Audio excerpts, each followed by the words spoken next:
Backup plan ज़रूर होना चाहिए,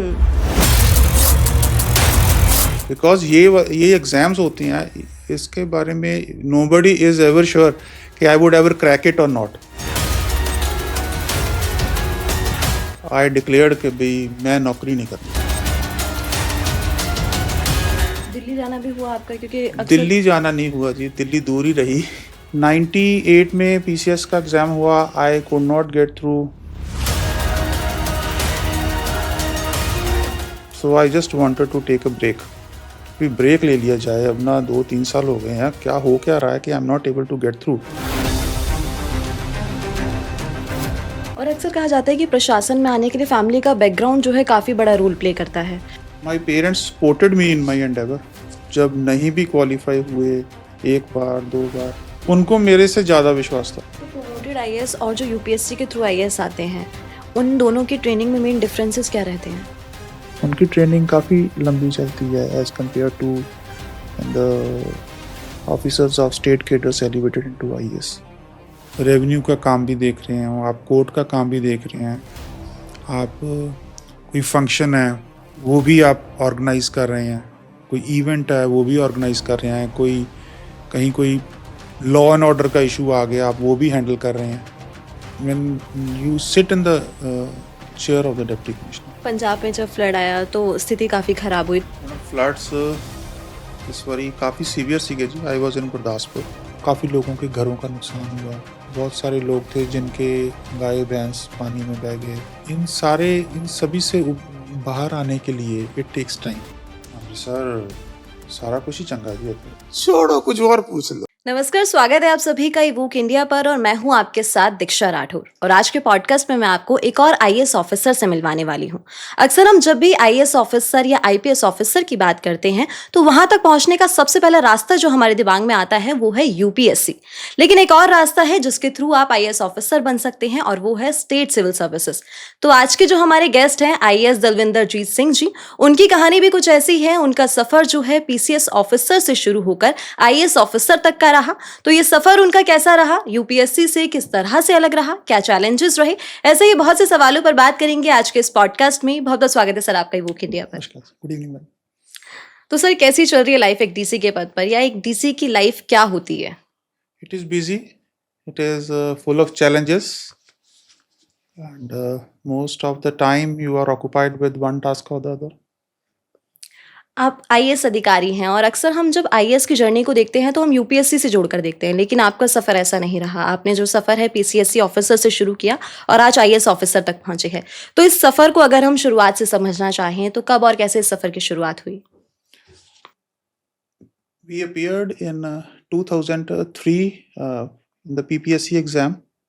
So the result came in 2003 itself. In 2004 we joined the services. उसके बाद तकरीबन 1 साल का ट्रेनिंग था, institutional training at Chandigarh and the district training. In 2005 we came into the regular service. From 2005 onwards till 2024, December 2024, I was in the PCS cadre. In 2024 December, I got elevated as into IAS. जब आपने PCS join किया तो कभी सोचा था कि आपको IAS officer बनना है, या ऐसा कोई मोटिव था मन में? मोटिव तो शुरू से आईएएस बनने का ही था। To start with I appeared in UPSC thrice. I went for mains exams, but in between in 98 the exam PPSC exam was held. We appeared for it, we could not qualify, but in 2003 that 98 selection was quashed. The exam was reconducted and we were fortunate enough to qualify and clear the exam in 2003. So whenever you enter into PCS, the chance of getting into the IAS is always there. It is always there. So जब आप PCS के through भी आते हैं तो अगर आपका career ठीक रहे तो the chances of moving getting elevated into the IAS हमेशा they stay. they are there. यानी आपने भी पहले यूपीएससी ट्राई किया और फिर आपने पीसीएस को अपना सफर जी, बना लिया, जी, वहां से जी, शुरुआत कर दी। जी। तो आज आपका जो सफर है उन लाखों एस्पिरेंट्स के लिए खास है जो स्टेट सिविल सर्विसेज को एक स्ट्रांग ऑप्शन मानते हैं। तो आज उनको गाइड करना हो आपको अपने एक्सपीरियंस से, तो आप उनको क्या समझाएंगे कि यूपीएससी को ही प्रायोरिटाइज करना चाहिए या फिर स्टेट सिविल सर्विसेज भी एक स्ट्रांग ऑप्शन हो सकता है उनके लिए? मैम नॉर्मली ये होता है कि स्टेट सर्विसेज के लिए कोई बहुत कम स्टूडेंट्स हैं जो अलग से तैयारी करते हैं. Normally we prepare for UPSC exams, and during the course of exams पहले तो अब तो पीपीएससी रेगुलर पोस्टें निकालता है. पहले it used to be after a gap of 10 years, 5 years. So it was never sure whether we would get a chance to appear in PPSC during our qualifying period or not. But we were lucky enough. In 98, the posts were advertised. We appeared for it. We didn't get through. Now, when the post of PPSC is advertised every year, so those chances of getting into PPSC for the aspirants who even prepare for UPSC, they're quite high. And it is always good to work in the state you belong to. And in case if everything goes well, your your service record is fine, the chances of moving into the IAS after a gap of anything of 18-20 years is always there. वो हमेशा रहता है. मतलब in short हम ये कह सकते हैं कि हम प्लान बी की तरह रख सकते हैं कि अगर यूपीएससी नहीं होता है तो हम इसमें ट्राई कर सकते हैं, इसमें क्लियर होते हैं तो इसमें अच्छा परफॉर्म कर सकते हैं। It is both ways. ऐसे भी चांसेस हैं जहां ऑफिसर्स पहले यूपीएससी की तैयारी करते थे, पीसीएस का एग्जाम आया, दे दिया, क्लियर हो गया, ज्वाइन कर गए. In the meantime, they keep on appearing for UPSC exams. And there are good number of examples where finally people qualified and they joined the IAS. So once you are into the competitive setup, so in case if your aspirations are not fulfilled, आपको लगता है कि भाई there is more to be achieved, तो आप you keep on working, you keep on appearing for the exams, and if everything is fine, तो आप qualify भी करते हैं and you finally move into the IAS. अगर आपके हम एजुकेशनल बैकग्राउंड की बात करें तो आपने बीटेक और बीई किया है केमिकल हाँ जी, इंजीनियरिंग हाँ में, जी. तो ये अपने आप में एक स्ट्रॉन्ग ऑप्शन है, स्ट्रॉन्ग करियर है। तो फिर इंजीनियरिंग से एडमिनिस्ट्रेशन में आने का कैसे सोचा, कैसे मन में आया? शुरू से ही था जी. It was right from ever since I took to school. बात क्या थी? I come from Kapurthala. It was in 78 when we moved from village to the town. वहाँ एक कॉन्वेंट स्कूल खुला था. So my grandfather wanted his next generation to study in the English medium school. तो जहाँ हमारा घर था उसके ठीक ऑपोजिट डीसी साहब का रेजिडेंस था. It's a big palatial house. So जब भी क्रॉस करते थे ना तो वहाँ से पढ़ के जाते थे डीसी साहब वहाँ से के. मोटिवेशन मिली। तो अल्टीमेटली इट केम कि भाई ये कोई बड़ी बात होती है. So finally when we grew up, I was clear by the time I could think by 10th, still 10th I was clear कि भाई मेरे को I have to follow this dream. अक्सर जब आपने बताया कि आप वहाँ से जाते थे तो उसको देखते थे, वो नेम प्लेट दिखती होगी डीसी की, अब वो नेम प्लेट आपके नाम की भी लगी हुई आज है। भी निकलता हूँ, आज भी देखता हूँ. अच्छा। Because that was the first time I could realize कि भाई it is really a big post जिसको इतना बड़ा घर मिला हुआ है. फिर finally when you grow, जब आप बड़े थोड़ा सा grow up करते हैं, आपको पता चलता है कि भाई ये पोस्ट है, ये काम होता है, एंड फिर धीरे धीरे how to get into that place, you get to know all these things. So engineering किया, it was the wish of my parents, because एक होता है ना कि भाई बैकअप प्लान जरूर होना चाहिए. बिकॉज ये एग्जाम्स होती हैं, इसके बारे में नोबडी इज एवर श्योर कि I would ever crack it और not. You may do it first time, you may do it in third, fourth attempt, or you may end up not doing it. So when I finally made up my mind to appear for UPSC after class 10th. तो मैंने I wanted to go to Delhi to pursue my graduation in some humanities, but my parents insisted कि as is within middle class families कि भाई पहले career secure करो. Obviously career secure तो India में लोग समझते हैं, जहाँ डॉक्टर बन जाओ चाहे इंजीनियर हाँ. बन जाओ तो उससे कैरियर सिक्योर हो जाता है. So I followed their instructions. I took up non-medical and I did my engineering from REC Jalandhar in chemical 92 to 96.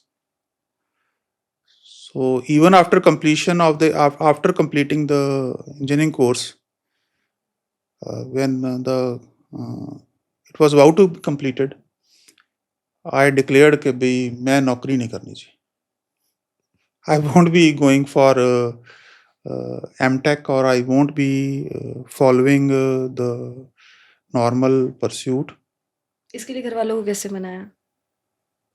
घर वाले मान गए जी. मैं कहा जी पहले मैंने आपकी बात मानी थी अब तो आप अब मेरी आपको मान लो. मेरी बात माननी पड़ेगी. So they agreed. So in 96 onwards, after the completion of the engineering, I went to Patiala. In those days, Patiala used to be the hub of competitive exams in Punjab. So I stayed there for around 3 years. वहाँ तैयारी की, पढ़ाई की. So उसके बाद then I came back home and started appearing for the exams. Delhi जाना भी हुआ आपका? क्योंकि अक्सर दिल्ली जाना नहीं हुआ जी. दिल्ली दूर ही रही. Because my father retired in 93. So we were 3 brothers. And कई बार होता है ना कि भी आप चाह के भी कुछ नहीं कर सकते. It was one of those. We preferred studying in Patiala rather than going to Delhi. Occasionally we went to Delhi for getting books, notes. जहाँ जो हमारे फ्रेंड्स वहाँ थे उनसे मिलके कुछ उनसे इनपुट्स लेने के लिए once in 6 months, once in 3-4 months we used to go. But primarily I prepared in Patiala and वहीं से एग्जाम्स दिए सारे. कोई कोचिंग इंस्टीट्यूट्स आपने ज्वाइन किए हो या फिर हाँ सेल्फ जी, हाँ जी. स्टडी वहाँ किया? विनोद शर्मा जी हुआ करते थे तब. He used to be the first teacher of competitive exams जिनका इंस्टीट्यूट मैंने अटेंड किया. जैसे आपने बताया कि आपने बैकअप प्लान अपना रखा, इंजीनियरिंग आपने की, आप डिपेंड नहीं रहे कॉम्पिटिटिव एग्जाम्स पर. तो आप मानते हैं कि मतलब ऐसा बैकअप प्लान होना हर मैम एस्पिरेंट होना के लिए चाहिए, ज़रूरी है? होना जरूर होना चाहिए. मैं आपको आई मस्ट शेयर 98 में PCS का एग्जाम हुआ. I could not get through. So I just wanted to take a break. भी ब्रेक ले लिया जाए. अब ना 2-3 साल हो गए हैं. क्या हो क्या रहा है कि I am not able to get through. So one of my friend was a lecturer in an engineering college. I just got a call from him. You are taking a break. Why don't you come over here and take up the teaching? Initially, I didn't appeal, but slowly I realized that there is no harm because it was almost in the midway. I could not appear for the prelims in that year. It was sometime August or September. So I went to Gurdaspur. So I went to Gurdaspur. I met the principal साहब से मिले, HOD से मिले. So they took me on contract for 6 months. I found it good. मैंने पढ़ाया फिर. And I must share from 99 till my selection. Even जब मेरी selection हुई, I was there till 2004. June 2004 I was there. मेरे को पढ़ाना बहुत अच्छा लगा. I could मैं अपना भी पढ़ सकता था. प्लस मैं वहाँ जो मेरी ड्यूटीज असाइन थी, I could attend to them also. It was a new learning. So there in the backup plan, it really helped. So one should have a backup plan. जी। आपने बताया कि आप जब वो डीसी के घर को देखते थे तो लगता था कि काफ़ी बड़ी पोस्ट है और काफ़ी कुछ उनको मिला हुआ है। आज वही सब चीज़ें आपके पास भी है। वही बड़ी पोस्ट जो आप पहले देखा करते थे आपके पास भी है। तो अब कैसा लगता है? कैसा फ़ील होता है? या कभी-कभी दिमाग में आता है कि हाँ, ये कुछ सपने जैसा है कि मैंने पहले सोचा था? Yes. Initially, it is like a dream only. Slowly you sink into it. धीरे धीरे फिर you become to terms to it. But it is satisfying. It is satisfying that at one point of time you had thought of something and finally you have achieved it. और अक्सर कहा जाता है कि प्रशासन में आने के लिए फैमिली का बैकग्राउंड जो है काफ़ी बड़ा रोल प्ले करता है। तो क्या आपकी फैमिली में कोई एडमिनिस्ट्रेशन में था या फिर कोई गवर्नमेंट सर्विसेज़ में था? And government service में थे, but they were not on the administrative side. But I had 110% support of the family. My parents, my brothers, my relatives, all supported my cause. Although I was the first one to take up this, the journey was bit difficult, but then I had the support of my family. सबसे ज़्यादा support किस सदस्य ने किया आपकी family में? या फिर कोई किस्सा या कोई मोमेंट आप बताना चाहें जब सबसे ज़्यादा लगा हो कि गिव अप करने का, तब किसी ने सपोर्ट किया और सबसे ज़्यादा किसी ने पुश किया एडमिनिस्ट्रेशन में आने के लिए? My parents. My parents supported me in my endeavor. जब नहीं भी क्वालिफाई हुए, एक बार, दो बार, उनको मेरे से ज़्यादा विश्वास था कि भाई you can do it. So I carried on. आज भी उनको जो भी हैं, it is all due to their sincere efforts, their blessings कि I finally achieved what I wished for. अपनी जर्नी की कोई कहानी कुछ बताना चाहें, कोई किस्सा बताना चाहें? It is, it was tough, limited resources, and when the resources are limited, things become more tough. And when you move through tough circumstances, you learn a lot. So it was really challenging to have prepared during this tough period. So that brings out the best out of you. जब आप मुश्किल हालातों से गुजरते हैं तो वो ना आपकी मेहनत करने की शक्ति, आपकी इच्छा शक्ति, वो फिर मतलब कि आपको ना पीछे नहीं हटने देती कि अब मेरे मेरे I have nothing to lose. अब मेरे को और कुछ करना भी नहीं है. I have the support of my family. मेरे में इच्छा शक्ति है. The circumstances are tough but I will go through. मैं जाऊं, यही करना है. बस बस वो जिद होती है जो एक आपकी, जिसको हम बोलते हैं इनर इंस्टिंक्ट होती है. If you follow your listen to your inner voice, तो मेरे को लगता है कि नथिंग इज डिफिकल्ट. कोई भी ऐसी चीज़ नहीं है जो आप अचीव नहीं कर सकते.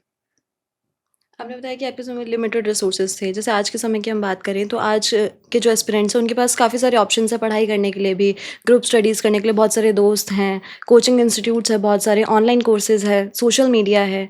तो आपको क्या लगता है कि ये एक प्लस पॉइंट हो गया है या फिर इससे डिस्ट्रैक्ट होते हैं? ये this is definitely a plus point. It depends upon the user. हमारे टाइम में तो जी हिंदू अखबार ही दूसरे दिन मिलता था पंजाब में. हिंदू का अखबार जो सारे यूपीएस एस्पिरेंट्स पढ़ते हैं वो दूसरे दिन मिलता था.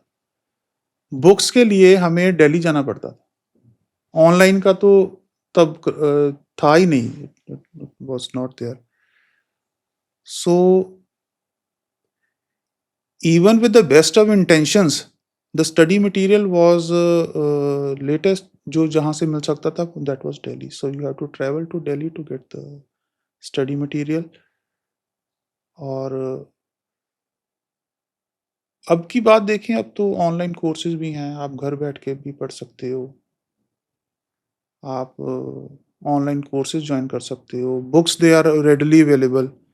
आप बुक्स ऑर्डर करो तो घर आ जाती हैं. तब ये चीज़ें नहीं थी. ऑनलाइन न्यूज़पेपर्स भी अवेलेबल हैं अब तो. लेकिन तब भी लोग पढ़ते थे, तब भी तैयारी करते थे.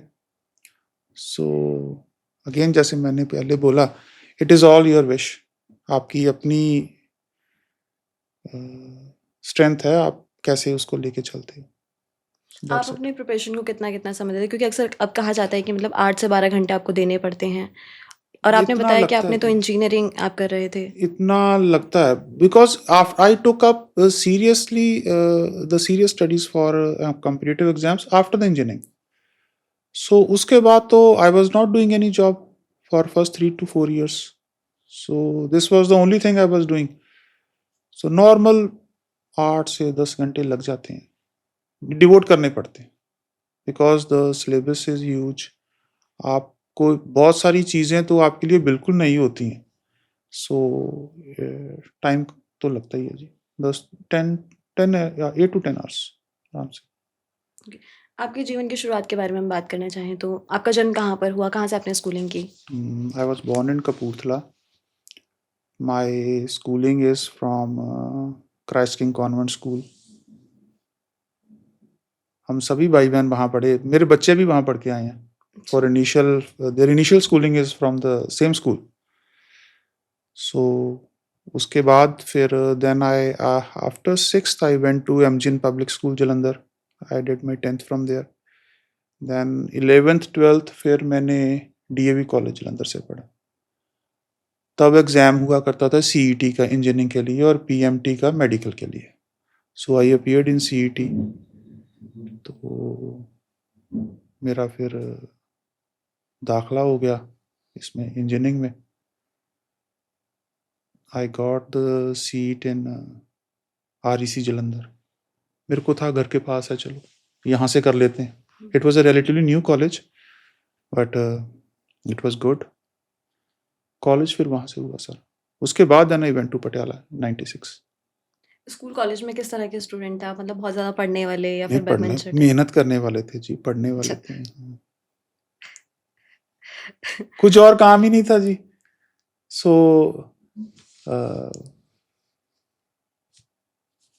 पढ़ने वाले, पढ़ाई करते थे। तब ना डिस्ट्रैक्शंस भी कम हुआ करती थी ना। टीवी नहीं था पढ़ने के घर अलावा पे, और कोई ऑप्शन नहीं था? बस जहाँ खेल लो, जहाँ पढ़ लो, हुँ। बस। सुबह उठो, स्कूल चले जाओ, स्कूल से वापस आओ, होमवर्क करो, शाम को खेल लो। Those were simple times. लेकिन बताया जाता है ना उस समय के बच्चे बाहर बहुत ज़्यादा खेलते थे, अलग-अलग हाँ गेम्स जी, हाँ होते थे जी। जो आज के टाइम पे वो गेम्स नहीं रहे हैं। मतलब शाम को जी ज़रूरी था गेम खेलना। It was it had always been. शाम को अभी तो मैं देखता हूँ nobody goes out to play. हुँ। अभी तो कॉमन जैसे नेबरहुड में जाके लोग आस पड़ोस लोग इकट्ठे होकर खेलते हैं, वो तो कल्चर ही नहीं रह गया शाम को बाहर खेलने का। Most of the time children are busy on their own gadgets, TV पे, हुँ। लैपटॉप्स हुँ। पे, फोन्स पे सारा टाइम चलता है। अब तो वो वाली गेम हम लोग शाम को खेला करते थे। That used to be the ये होता था भी जल्दी जल्दी होमवर्क खत्म कर लो, शाम को खेलने जाना खेलने का है। टाइम हो रहा है, कहीं वो मिस ना हो जाए।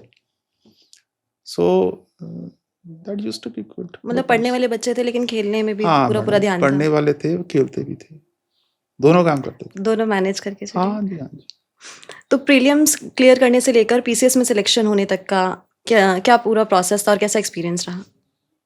मैडम 98 के बाद 98 के बाद हम दोबारा अपीयर हुए जी 2003 में। So there was a pre exam of pre, 2 subjects थे उसमें। And then after a couple of months, 2-3 महीने के बाद हमारा मेंस हुआ। सो अब तो सिलेबस और वो सारा क्यूरिकुला चेंज हो चुका है। तब मेंस में 3 सब्जेक्ट हुआ करते थे। सो जनरल स्टडीज़ था, एसे था, English, Punjabi and 3 subjects. So उस उसके बाद ये मेंस के बाद then we had the interview in November and finally the result in came in last of November and we joined the services in June 2004। Interview की आपने बात की, तो इंटरव्यू आपका कैसा रहा था और पीसीएस के इंटरव्यू में किन चीज़ों पर सबसे ज़्यादा ध्यान दिया जाता है? Interview was good. इंटरव्यू में प्राइमरीली इट इज़ ज़्यादातर तो आपके बारे में पूछते हैं आप कौन हो, कहाँ से आए हो, क्या करते हो। उन्होंने आप basically it is just they just want to check भी इनके सोचने का ढंग कैसा है, the way you think, the things related to your personality, your subjects. Punjab के बारे में पूछते हैं। These are some of the things they do ask in the interviews. Sports के बारे में, देन इम्पोर्टेंट को गवर्नमेंट प्रोग्राम्स हों उनके बारे में पूछते हैं जी। So these are some things they do touch in the interviews. और पीसीएस में आने के बाद का आपका ट्रेनिंग पीरियड कैसा रहा? ट्रेनिंग का क्या पूरा स्ट्रक्चर था? कहाँ-कहाँ आप लोग ट्रेनिंग के लिए गए? ट्रेनिंग मैम, द ट्रेनिंग हमारी हुई जी फिरोजपुर में। I was there for around 8 months in Firozpur, and then 4 months की हमारी institutional training was in Magsipa Chandigarh. So it was good. Training was again altogether new learning curve. आप पहली बार जाते हो डीसी साहब के ऑफिस, आप देखते हो, बल्कि धीरे धीरे आप देखते हो भी कौन कौन से ऑफिसर्स हैं। फिर आपको एक they give you a schedule कि आपको कितनी देर कौन कौन से डिपार्टमेंट्स में काम करना है, डीसी ऑफिस की कौन कौन सी ब्रांचेस में काम करना देखना है। So for 6 months you follow that schedule, और उसी के दौरान ही आपको एडमिनिस्ट्रेशन में पता चलता है कि होता क्या है, कौन कौन से ऑफिसर्स होते हैं और उनका क्या क्या काम होता है। You get a brief sketch of the things. पता तो तभी चलता है ज़्यादा जब आप बैठ के खुद सीट पे बैठ के काम करते हो, लेकिन still you get a fair idea of the things कि भाई कौन कौन से ऑफिसर्स क्या क्या काम देखते हैं। एंड पुलिस के साथ इंटरेक्शन होता है, जुडिशरी के साथ होता है। सो आप लोग फील्ड में जाते हो, रेवेन्यू ऑफिसर्स के साथ, तहसीलदार्स के साथ, आप पटवारी साहब के साथ बैठ के काम करते हो। So you get to learn a lot. तो स्टेट सिविल सर्विसेज में भी कोई स्पेशल अटैचमेंट्स होती हैं? हाँ जी, हाँ जी। ये this is all these are, बल्कि आपका शेड्यूल बन जाता है कि आपको किस ऑफिसर के साथ कितना कितने 1 वीक लगाना है, 2 वीक लगाने हैं। सो आप उनके ऑफिस विजिट करते हो, उनसे मिलते हो, वो आपका जो जो उन ऑफिस के साथ इम्पोर्टेंट चीज़ें होती हैं वो सारी टच करते हो आप। ट्रेनिंग पीरियड के दौरान की कोई ऐसी ट्रेनिंग रही हो जो आपकी पर्सनल फेवरेट रही हो, जो आज भी या कहें कि आज रेवेन्यू, भी काम आती रेवेन्यू हो? का काम, that is the most important thing which I learned during my training.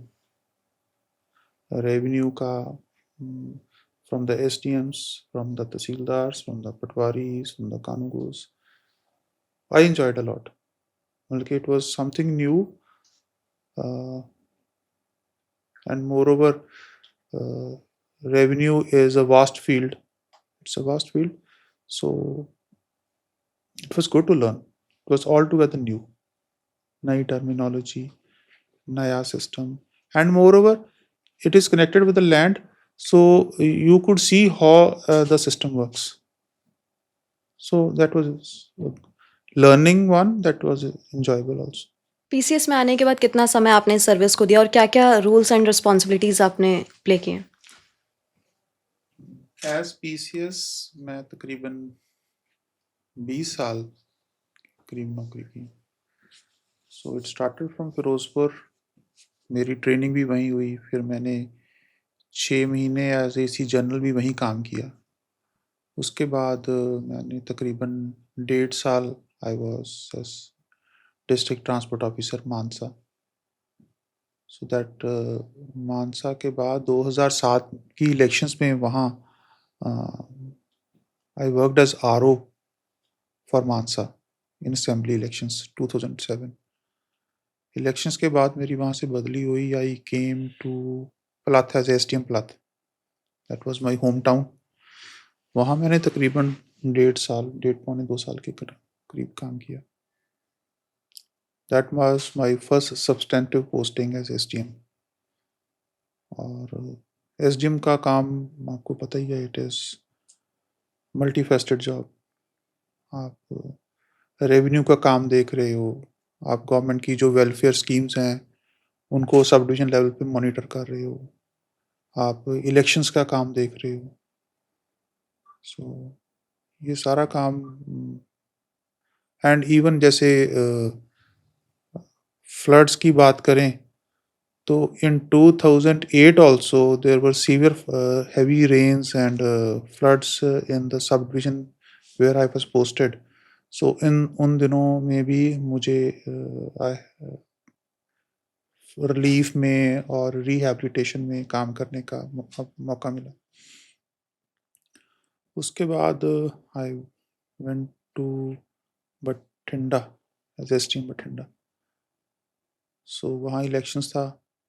Elections के बाद that was for 6 months only. Elections conduct हुए, उसके बाद I went to Muktsar. So Muktsar में I had the longest stay of my career, 3 years. So and that was the most memorable stay. A good place to work. It was again Guru Gobind Singh ji के साथ जुड़ा हुआ है मुक्तसर साहिब। मागी का मेला होता है वहाँ हर साल। We used to get busy with that Magi का मेला during first week of January. So Muksar, I was there for 3 years. In 2012, I came to Jalandhar as district transport officer. I was in Jalandhar for again 1 year. After that, I got a chance to work in housing department as ACA Bathinda Development Authority in Bathinda for around 1 year. In Bathinda, I again got one opportunity to work as Commissioner Corporation. So that was again a new experience of heading a corporation. Corporation में जब आप काम करते हो तो आप लोगों की जो छोटी-छोटी ज़रूरतें हैं, सफाई की ज़रूरत है, स्ट्रीट लाइट का इशू है, सीवरेज का इशू है, you get you learn about that those things के कॉरपोरेशन का कितना काम होता है एंड और आपके छोटे-छोटे छोटी-सी एफर्ट्स के you can make things easier for the city and its people. उसके बाद again I came to Ludhiana, it was in the transport department. So after that, in 2017, I got a chance. After the elections in 2017, I came as a additional secretary in Punjab Mandi Board. So I was there for 2 years, and in Mohali, that was a learning experience. Quite different from the work which I had done in the field earlier as STM or in the transport department. It was an office job, but I feel after Muksar, if something I learned, it was in Mandi Port. काफ़ी कुछ सीखने को मिला। Mandi port is a big organisation. वहाँ के service matters का issue आपके state management का इशू, एनफोर्समेंट का, प्रोक्योरमेंट का। सो वहाँ it was a good learning time. काम भी बहुत किया और सीखा भी बहुत वहाँ से। उसके बाद I was in finance department for some time, around 1.5 years. उसके बाद again a unique thing happened. I feel कि वहाँ एक ही example होगा. A civil officer was posted in the office of DGP Punjab. I was posted as additional director admin in the office of DGP Punjab. So I worked there for 1.5 years. उसके साथ during दो state उसी समय दौरान मेरे पास additional charge as AMD warehousing का भी रहा, additional secretary in home department भी रहा. In 2022, I again got a chance to work in Mandi board around 1 year.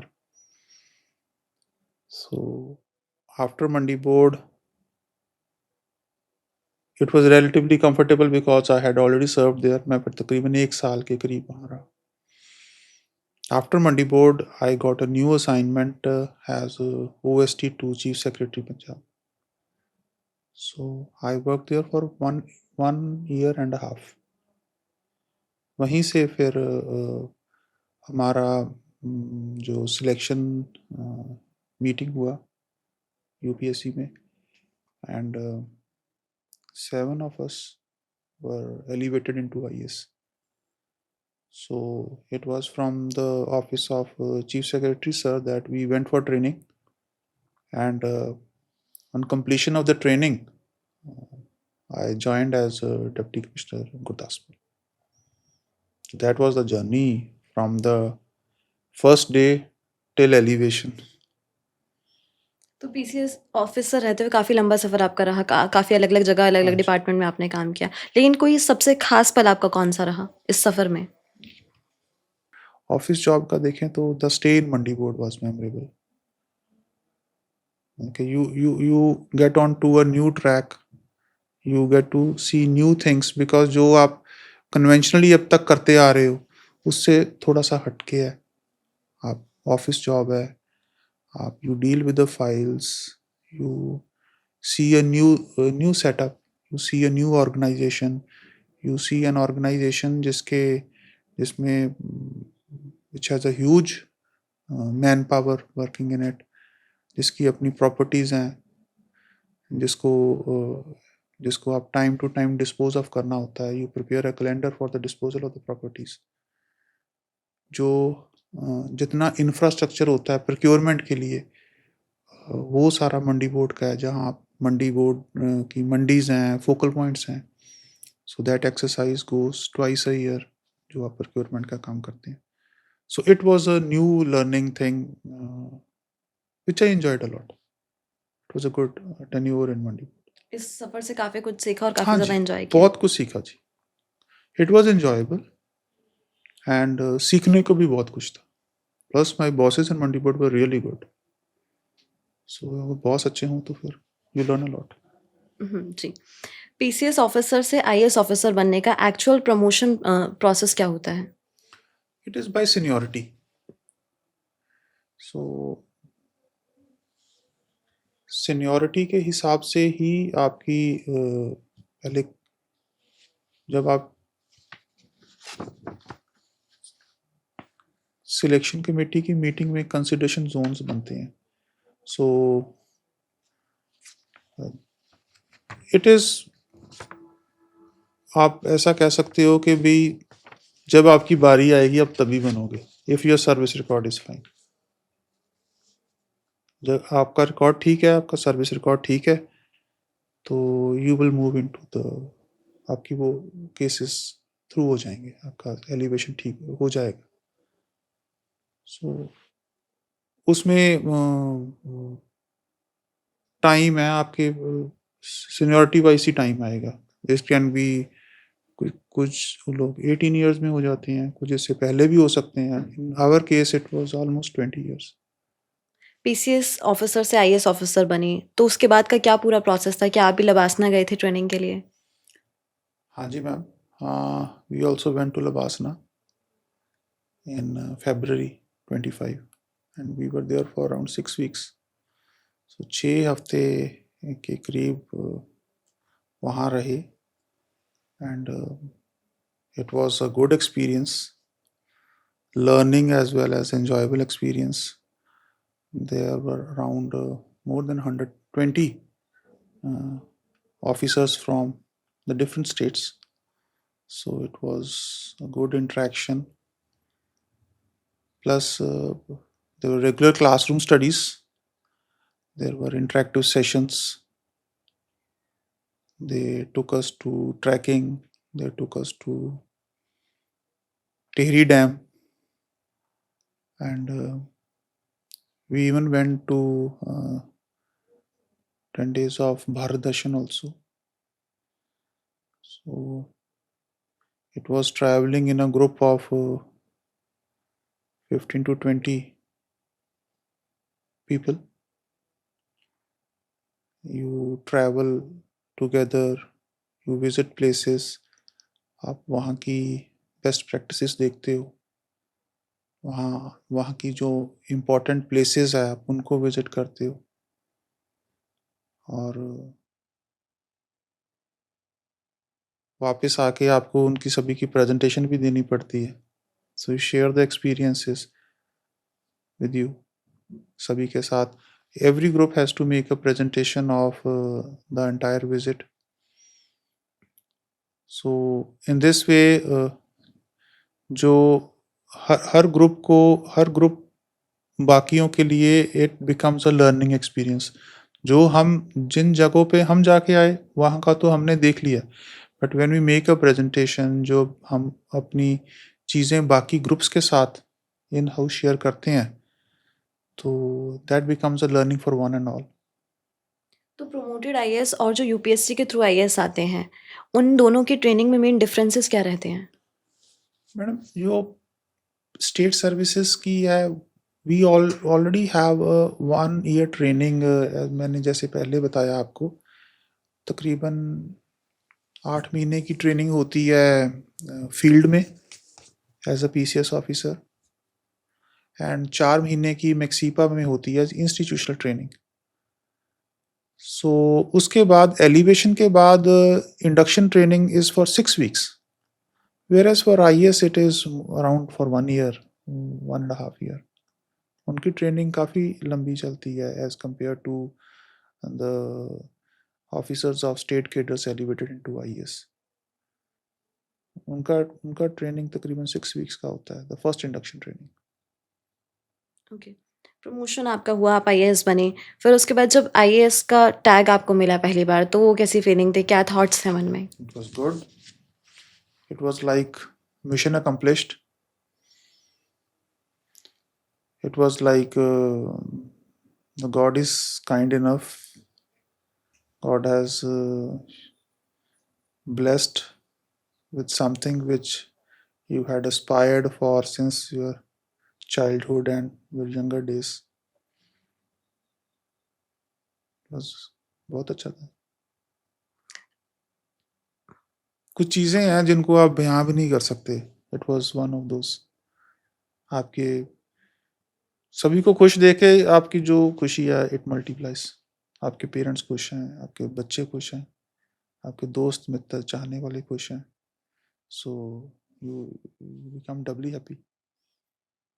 तो पीसीएस से आईएएस में आने के बाद लाइफ कितनी ज़्यादा चेंज हो गई है? क्या रिस्पॉन्सिबिलिटीज़ कितनी ज़्यादा आ गई हैं?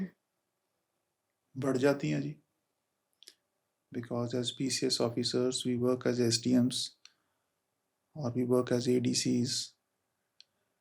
We have a boss, we have a head, district head who to whom you can go and seek guidance.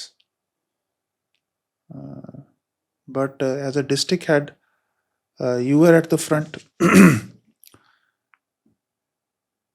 Your officers look up to you for guidance. You assume larger responsibilities. आपकी जिम्मेदारियां बढ़ जाती हैं. आप you have to be at the helm of the affairs.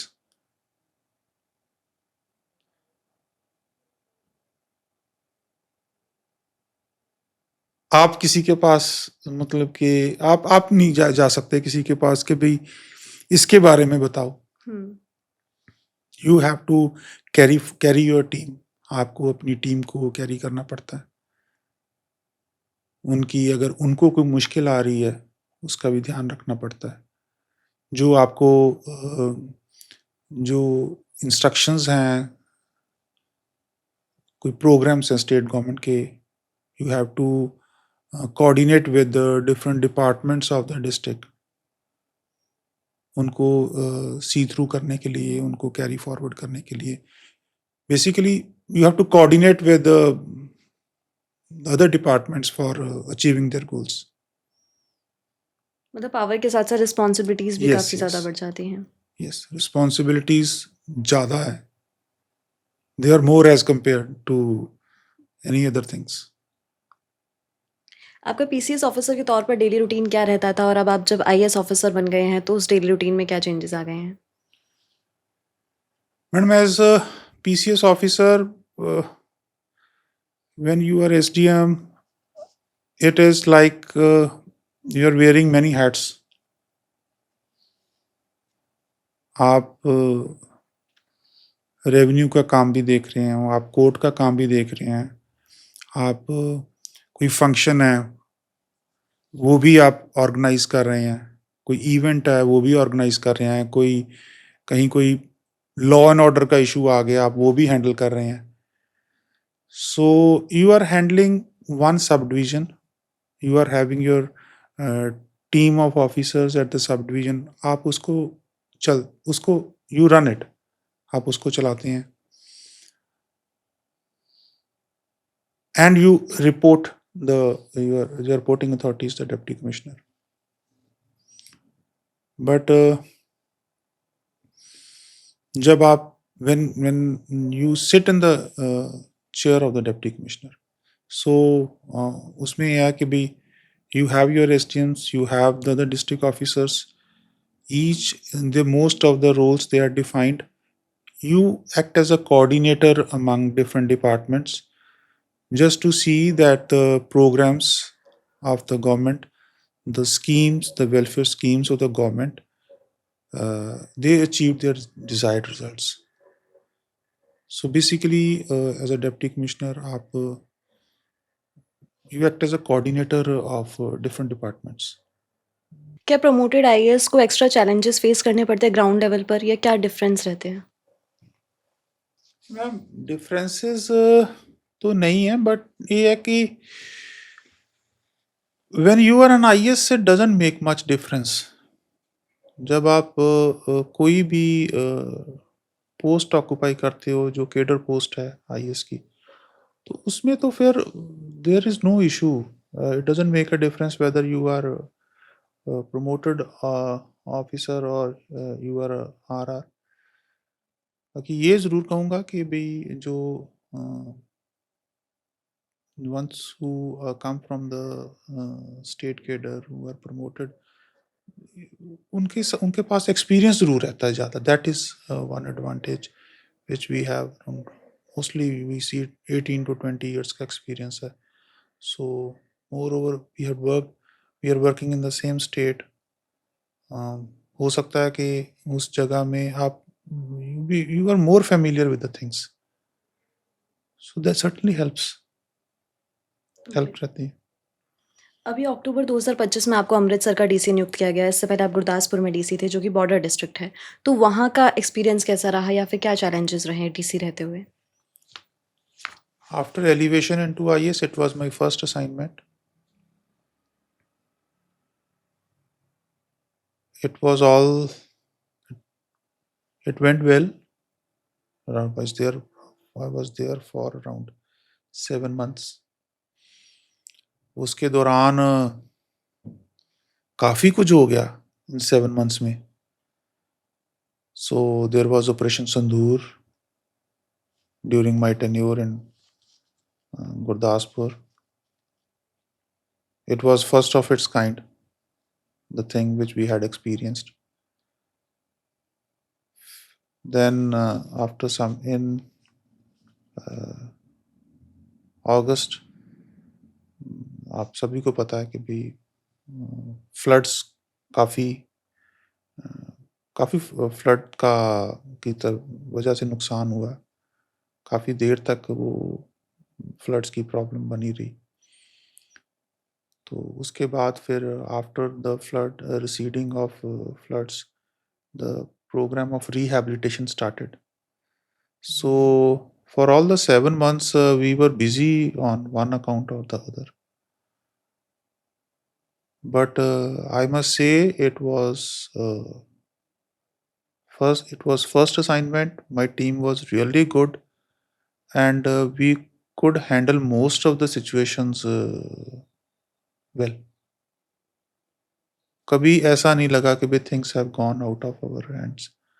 जहाँ अगर कहीं कोई सिचुएशन ऐसी बनती भी थी, so the team was quick to respond.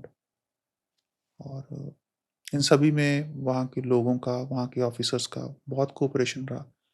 इसलिए we could as a unit we could do really very well. तो गुरदासपुर में फ्लड के बाद अब जो है स्थिति सामान्य हो पाई है, एकदम सारी चीज़ें पूरी तरह से रूटीन पर वापस आ गई हैं या फिर अभी भी कुछ चुनौतियाँ बनी हुई हैं, कुछ चैलेंजेस हैं अभी भी?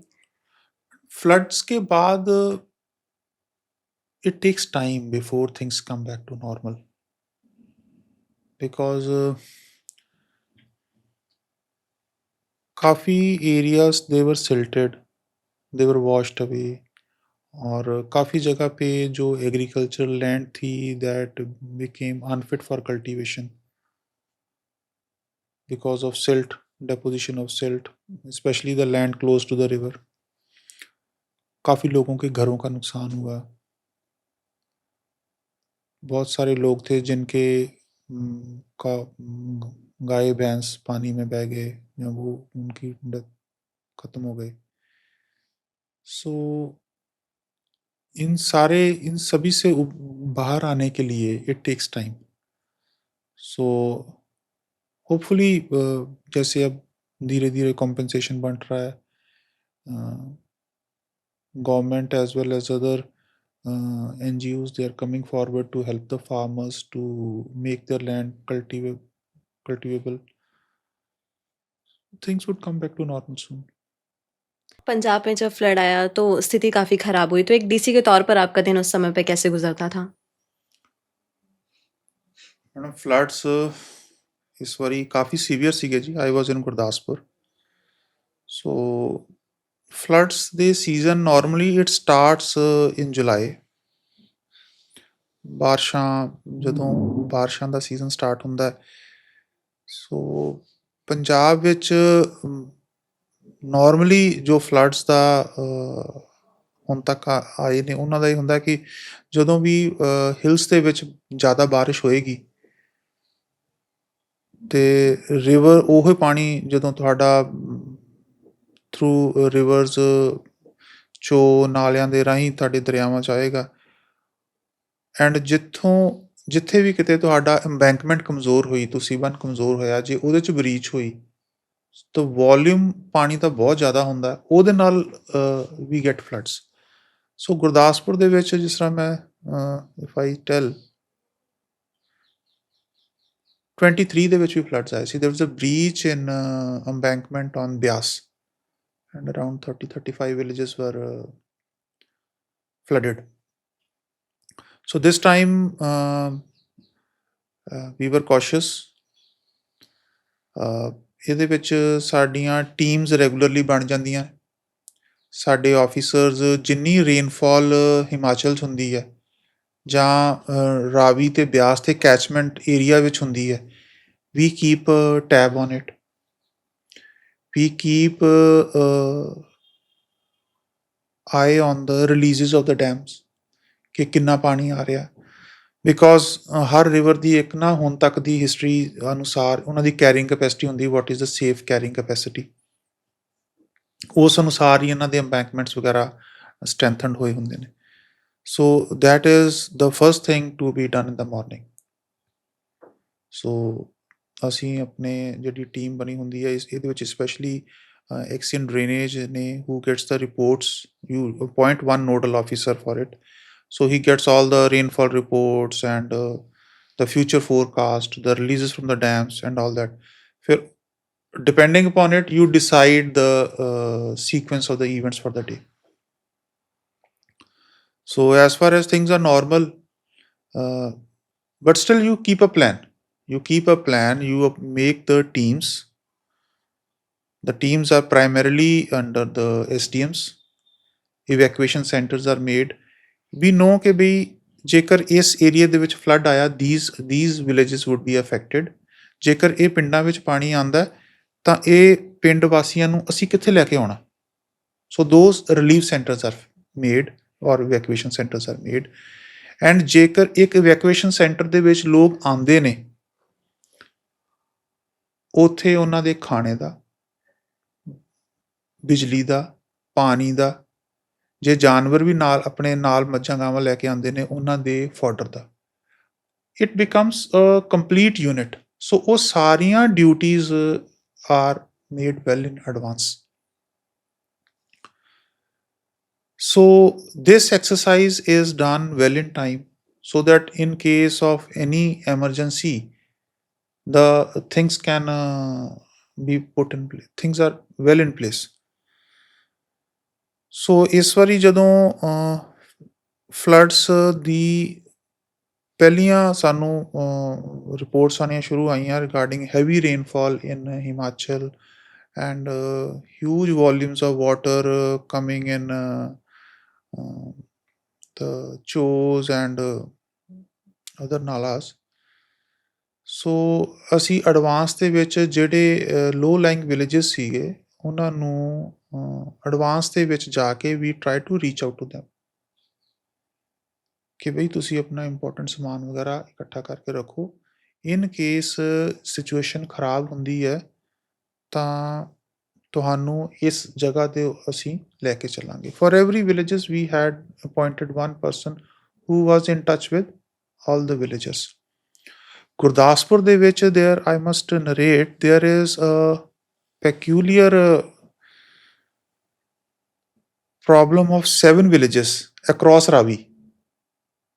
ਬਾਰਿਸ਼ਾਂ ਦੇ ਦੌਰਾਨ there is no contact with those villages। So before floods came, ਅਸੀਂ ਸਾਡੇ SDMs including me we went to those villages। ਉਹਦੇ ਵਿੱਚੋਂ ਅਸੀਂ ਨਾ ਆਇਡੈਂਟੀਫਾਈ ਕਰ ਲਈਆਂ ਪ੍ਰੈਗਨੈਂਟ ਫੀਮੇਲਸ, ਓਲਡ ਪੀਪਲ।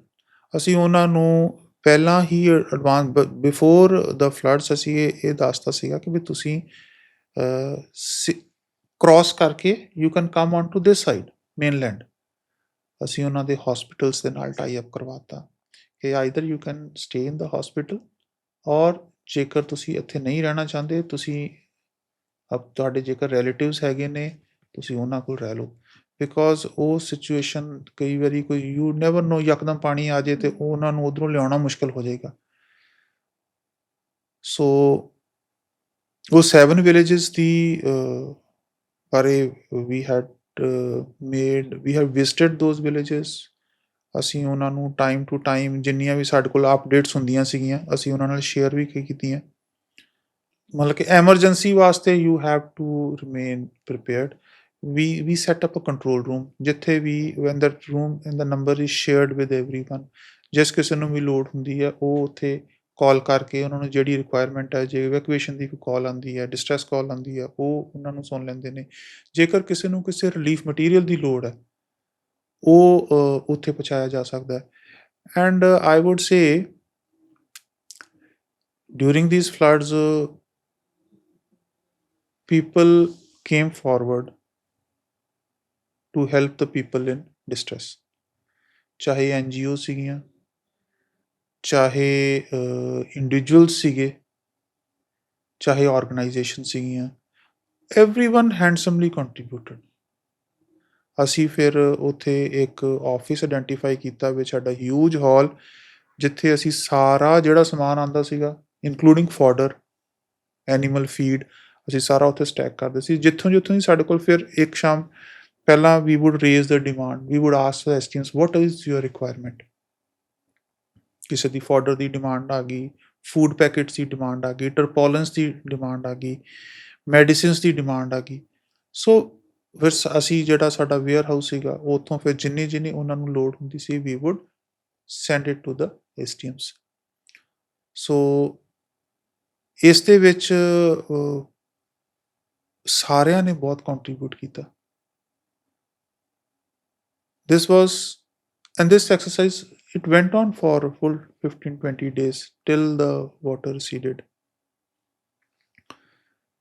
ਪਾਣੀ ਉਤਰਨ ਤੋਂ ਬਾਅਦ ਜਦੋਂ ਪਾਣੀ ਦਾ ਲੈਵਲ ਦੁਬਾਰਾ ਰਿਵਰ ਵਿੱਚ ਚਲਾ ਗਿਆ, ਪਾਣੀ ਫਲੱਡਸ ਖਤਮ ਹੋ ਗਏ, ਉਸ ਤੋਂ ਬਾਅਦ ਰੀਹੈਬਿਲਿਟੇਸ਼ਨ ਦਾ ਪ੍ਰੋਗਰਾਮ ਸਟਾਰਟ ਹੋਇਆ।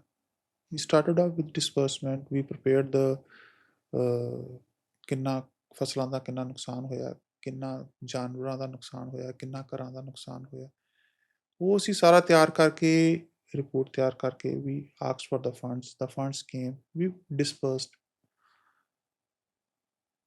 But ਉਹਦੇ ਵਿੱਚ I would say many organizations came forward to help the farmers and to help the people who had lost their houses. ਜਿਸ ਤਰ੍ਹਾਂ ਬੜੂ ਸਾਹਿਬ ਵਾਲਿਆਂ ਨੇ ਘਰ ਬਣਾ ਕੇ ਦੇ ਸੈਡ ਕਿ ਵੀ ਅਸੀਂ ਘਰ ਬਣਾ ਕੇ ਦਿਆਂਗੇ, ਜਿਨ੍ਹਾਂ ਦੇ ਘਰਾਂ ਦਾ ਨੁਕਸਾਨ ਹੋਇਆ ਤੁਸੀਂ ਸਾਨੂੰ ਦੱਸ ਦਿਓ, we would help them in rebuilding their houses. ਜਾਂ ਜਿਨ੍ਹਾਂ ਦਾ ਕੋਈ ਫਰਨੀਚਰ ਦਾ ਨੁਕਸਾਨ ਹੋਇਆ ਅਸੀਂ ਉਹਨਾਂ ਦਾ ਰਿਪੇਅਰ ਕਰ ਦਿਆਂਗੇ, ਜਾਂ ਉਹਨਾਂ ਦੇ ਸਾਡੇ ਕੋਲ ਇਸ ਤਰ੍ਹਾਂ ਦੇ ਵੀ NGOs ਆਏ ਜਿਨ੍ਹਾਂ ਨੇ ਬੱਚਿਆਂ ਦੇ ਸਕੂਲ ਬੈਗਸ ਕੰਟਰੀਬਿਊਟ ਕੀਤੇ। ਸੋ ਇਟ ਵਾਸ ਲਾਈਕ ਸਹੀ ਮਾਇਨੇ ਦੇ ਵਿੱਚ ਯੂ ਕੁਡ ਫੀਲ ਕਿ people felt the pain of the people who had lost their houses and crops. ਬਹੁਤ ਸਾਰੇ farmers ਨੇ they contributed with tractors, diesel to make the land cultivable because ਉਹ silt ਚੜ੍ਹ ਗਈ ਸੀ, ਉਹ silt had to be removed to make the fields ready for the next crop. ਸੋ ਉਹਦੇ ਵਿੱਚ ਬਹੁਤ ਸਾਰੀਆਂ NGOs ਨੇ, private individuals ਨੇ, even farmers, individual farmers at their own level, they contributed to help their fellow farmers. So it was a joint exercise ਜਿਹਦੇ ਵਿੱਚ because a natural calamity no single individual can handle it. It was on a very large scale. The administration along with all the systems from the state government, we could reach out to the people, and it was duly supplemented by all the NGOs and beneficiaries. People benefited out of it. ਲੋਕਾਂ ਨੂੰ ਜਿੰਨੀ ਵੀ ਰਾਹਤ ਸਮੱਗਰੀ ਸੀ, ਜਿੰਨੀ ਵੀ compensation ਸੀਗੀ, we could reach out to the people in distress. अब बाढ़ से स्थिति जो है काफ़ी ज़्यादा सामान्य हो चुकी है, लेकिन आपको क्या लगता है कुछ ऐसे स्टेप्स लिए जा सकते हैं या फिर कुछ चीज़ों को लेकर प्रिपेयर रहा जा सकता है ताकि आगे कभी ऐसी सिचुएशन हो तो स्थिति इतनी ज़्यादा खराब ना हो? मैम इट अभी भी टाइम लगेगा जी, because as far as I can see बहुत सारा एरियाज अजे भी होंगे जिथे it will take some more time before the things are back to normal, although it has started. The compensation has been distributed, people have started rebuilding the homes, even NGOs are chipping in, but it will take time before really the life is back to normal. ਹਾਂਜੀ, ਇਹਦੇ ਵਿੱਚ ਇਹ ਜ਼ਰੂਰ ਹੈ ਕਿ nothing can ਜਿਹੜੀ natural calamity ਹੈ ਇਹਦੇ ਵਿੱਚ ਨਥਿੰਗ ਕਮਸ ਇਨ ਦਾ ਵੇ, ਕੋਈ you Kant do anything in face of a natural calamity. We can only take some steps ਜਿਹਦੇ ਨਾਲ ਕਿ ਇਹ ਜਿਹੜੀਆਂ ਇਸ ਨੂੰ ਫੇਸ ਕੀਤਾ ਜਾ ਸਕਦਾ ਹੈ। ਇਹਦੇ ਵਿੱਚ ਸਪੈਸ਼ਲੀ ਹੈ ਕਿ ਜਿਹੜੀਆਂ ਸਾਡੀਆਂ ਅੰਬੈਂਕਮੈਂਟਸ ਨੇ, we can strengthen them. ਜਿੱਥੇ ਜਿੱਥੇ ਸਾਨੂੰ ਇਹ ਲੱਗਦਾ ਹੈ ਕਿ ਵੀ ਸਾਡੇ ਵਲਨਰੇਬਲ ਪੁਆਇੰਟਸ ਨੇ ਰਿਵਰਸ ਦੇ, ਉਹਨਾਂ ਨੂੰ ਅਸੀਂ ਸਪਲੀਮੈਂਟ ਕਰ ਸਕਦੇ ਹਾਂ, because if the level is more than what the embankment can sustain, nothing can stand in way of it. But ਇਹਦੇ ਵਿੱਚ one learning is ਕਿ in face of natural calamity ਜਦੋਂ ਆਪਾਂ withdraw ਕਰਨਾ, sometimes it is good to withdraw. ਉਹ ਫਿਰ ਜਿਨ੍ਹਾਂ ਨੂੰ ਆਪਾਂ ਟਾਈਮ ਸਿਰ withdraw ਕਰ ਲਈਏ ਉਨਾ ਹੀ ਆਪਣਾ ਨੁਕਸਾਨ ਘੱਟ ਜਾਂਦਾ, we can save lives. ਸੋ ਕਈ ਵਾਰੀ ਕੀ ਹੁੰਦਾ ਕਿ people who don't agree to it, when the level of the water is rising, you are left with no other choice but to withdraw. Sometimes people don't agree to it. ਉਹਦੇ ਵਿੱਚ ਇਹ ਹੈ ਕਿ ਫਿਰ many efforts go into withdrawing of the people. I quote one example in Gurdaspur. There was a school, Navodaya Vidyalaya. We had closed down the schools. वो पता नहीं किसे कारण करके, I don't know what the issue was. The principal didn't close down the schools. उन्होंने school बंद नहीं किया. It was a residential school, and the students were stuck up.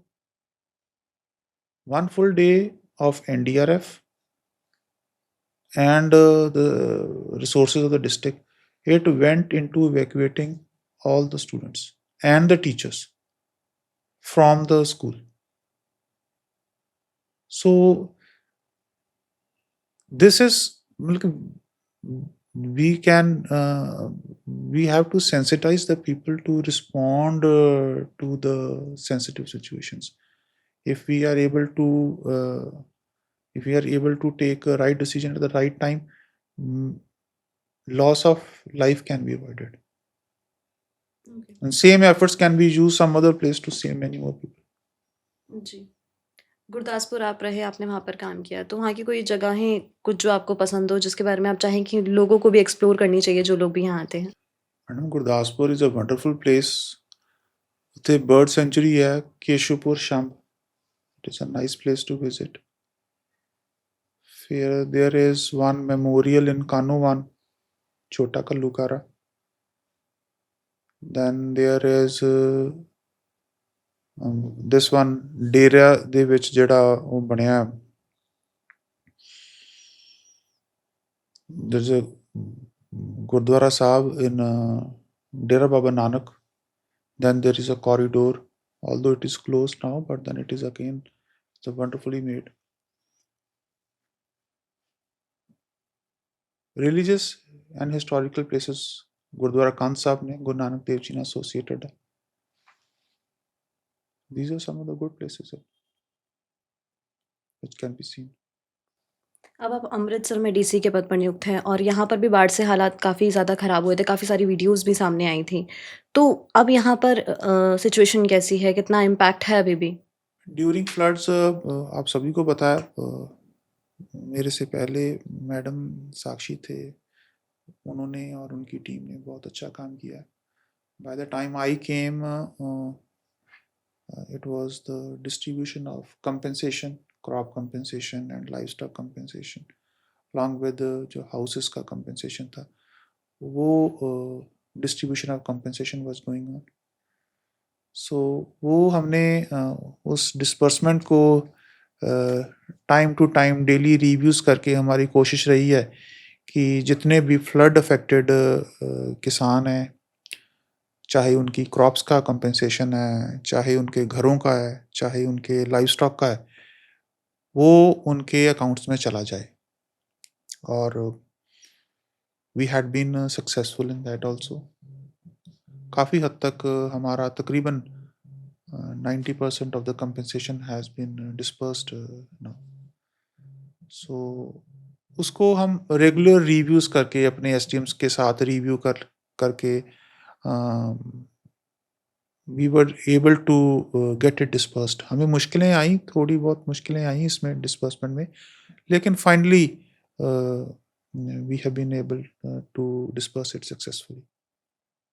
वहीं ओवरऑल हम देखें, अमृतसर में आने के बाद आपको यहाँ पर कौन-सी बड़ी समस्याएँ नज़र आईं या फिर कौन से प्रोजेक्ट्स पर आप यहाँ पर काम करना चाहेंगे?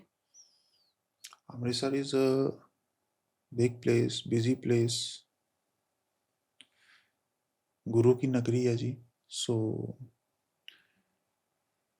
ਇੱਥੇ ਬਸ ਸੇਵਾ ਕਰ ਸਕਦੇ ਹਾਂ ਇੱਥੇ. ਐਂਡ ਸਾਡੀ ਕੋਸ਼ਿਸ਼ ਇਹੋ ਹੀ ਰਹੇਗੀ ਕਿ ਸਭ ਤੋਂ ਪਹਿਲਾਂ ਤਾਂ ਅੰਮ੍ਰਿਤਸਰ ਸ਼ਹਿਰ ਨੂੰ ਅਸੀਂ ਸਾਫ ਸੁਥਰਾ ਤੇ ਬਿਹਤਰੀਨ ਸ਼ਹਿਰ ਬਣਾਈਏ, ਬਿਕੋਜ਼ ਇੱਥੇ ਬਹੁਤ ਬਾਹਰੋਂ ਬਹੁਤ ਲੋਕ ਆਉਂਦੇ ਨੇ, ਯਾਤਰੀ ਬਹੁਤ ਆਉਂਦੇ ਨੇ ਹਰਿਮੰਦਰ ਸਾਹਿਬ ਜਾਣ ਵਾਸਤੇ, ਦੁਰਗਿਆਨਾ ਮੰਦਿਰ ਜਾਣ ਵਾਸਤੇ, ਰਾਮ ਤੀਰਥ ਸਥਲ ਜਾਣ ਵਾਸਤੇ. ਸੋ ਸਾਡੀ ਪਹਿਲੀ ਕੋਸ਼ਿਸ਼ ਇਹ ਹੈ ਕਿ ਅਸੀਂ we are in regular in touch with the corporation and other stakeholders ਕਿ ਅਸੀਂ ਜਿਹੜਾ ਇਹ ਸ਼ਹਿਰ ਹੈ ਇਸ ਨੂੰ ਸਾਫ ਸੁਥਰਾ ਬਣਾ ਸਕੀਏ। कोई ऐसे प्रोजेक्ट्स हैं जिन पर आपने गुरदासपुर में काम किया हो, उन्हीं को अब आप यहाँ पर में इम्प्लीमेंट करना चाहें? Basically it is the delivery of services जिनको मैं समझता हूँ कि वो सबसे ज़रूरी हैं कि किसी भी सिटीज़न का गवर्नमेंट के पास कोई भी सर्विस है जिसके लिए वो हमें अप्रोच करता है, वो चाहे सर्टिफिकेट है, वो चाहे कोई और बेनिफिट के लिए आता है, हमारी ड्यूटी बनती है कि हम वो सर्विस उनको जो टाइम है with in that time frame हम उनको वो सर्विस दे पाएँ। इन Gurdaspur we were able to streamline the things to an extent and we were successful in it. यहाँ भी हमारी कोशिश है कि हम जो डिलीवरी सिस्टम ऑफ सर्विसेज है उसको बेहतर कर सकें, उसको स्ट्रीमलाइन कर सकें, ताकि जो भी लोग हमारे ऑफिसेज को अप्रोच करते हैं for any of the service, उनको वो service within the prescribed time मिल सके। ये हमारी कोशिश रहेगी। So that would be a second thing which I would like prefer to do after that शहर की सफाई वाला काम। सो ये इसके ऊपर ज़्यादा स्ट्रेस रहेगा। अब अमृतसर में आप हैं, तो अमृतसर के कुछ फूड स्पॉट्स हैं कुछ जो आपको पसंद हो? ਅੰਮ੍ਰਿਤਸਰ ਸਾਰਾ ਕੁਝ ਹੀ ਚੰਗਾ ਜੀ ਇੱਥੇ। the food is really good, vegetarian, non-vegetarian, it's all good, ਸਾਰੇ ਚੰਗੇ ਨੇ। कुछ खास 3-4 चीज़ें आप अमृतसर की बताना चाहें, जो लोगों को ट्राई करनी चाहिए?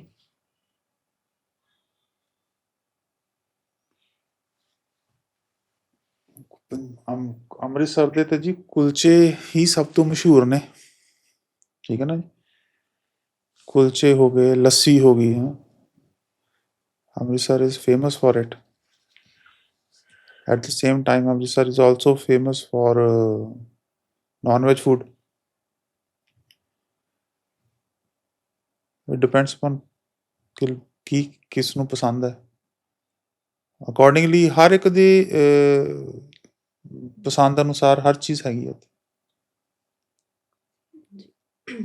इंजीनियरिंग आपने की, फिर पीसीएस ऑफिसर आप रहे, अब आईएएस ऑफिसर हैं, तो काफ़ी लंबी जर्नी आपकी रही है। तो अब जब पीछे मुड़कर देखते हैं तो इस पूरी जर्नी में सबसे अच्छा मोमेंट क्या आपको लगता है, या सबसे ज़्यादा याद किस समय की आती है?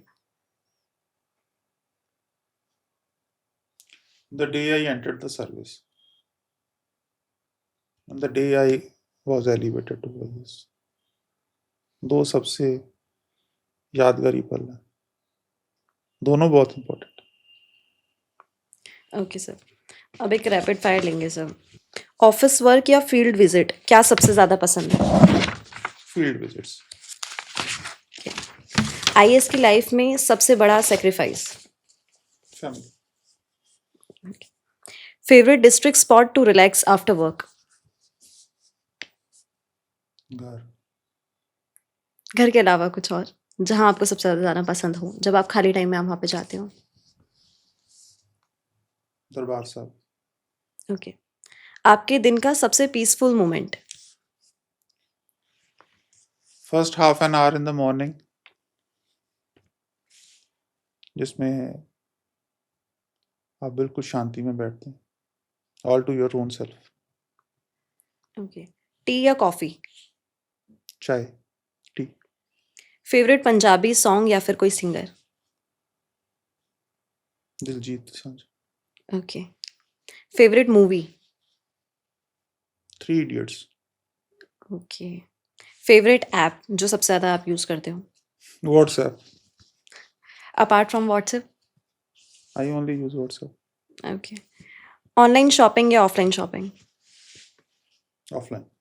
ऑफलाइन। Childhood dream job? जहाँ पे आज बैठे। अगर इस जॉब में नहीं होते, इस सर्विस में नहीं होते तो फिर किस सर्विस को चूज़ करते? I would have been a lecturer or a professor in some university or somewhere. Okay. Biggest lesson जो आपने अपनी किसी गलती से सीखा हो? Not to trust. जिस पे एक बार जिसने एक बार धोखा दे दिया उसको दोबारा ट्रस्ट नहीं करना। ये गलती आपने कब की थी?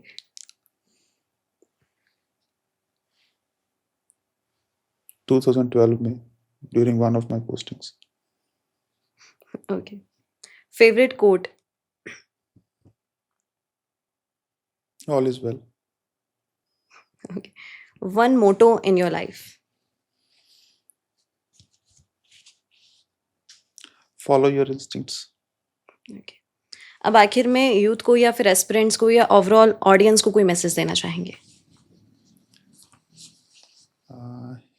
For youth, I would say bring out the best out of you. जो भी काम आप करना चाहते हैं पूरी शिद्दत से, पूरी ईमानदारी से कीजिए, so that the purpose is achieved. और जो अपना टाइम है, जो अपनी एनर्जी है, उसको बेस्ट यूटिलाइज कीजिए and stay away from drugs and have a purpose in life. Thank you so much sir, thank you so Thank you. Much समय देने के लिए। Thank you. तो ये थे हमारे साथ दलविंदर जीत सिंह जी, जिनसे बहुत सारी बातें हमने की, उनकी पर्सनल जर्नी के बारे में काफ़ी कुछ जाना, पीसीएस सर्विस के बारे में काफ़ी कुछ जाना, आईएएस सर्विस के बारे में काफ़ी कुछ जाना और उनके अभी तक जो जो पोस्टिंग रही, जो भी एक्सपीरियंसेस रहे लाइफ के, उनके बारे में भी काफ़ी कुछ जाना। उम्मीद है आपको ये पॉडकास्ट काफ़ी ज़्यादा पसंद आया होगा। तो फिलहाल के लिए केवल इतना ही, जल्द मुलाकात होगी आपसे एक नए पॉडकास्ट में एक नए गेस्ट के साथ। तब तक के लिए चैनल को सब्सक्राइब कर दीजिए, वीडियो को लाइक कर दीजिए और एक कॉमेंट भी कर दीजिए। धन्यवाद। Evoke India is a professional team. They have a very good setup, nice to talk to, and इनका बड़ा अच्छा है सारा सिस्टम। सो इनके साथ जितना भी बातचीत हुआ, it was wonderful. So wish them the best of luck and should subscribe to it.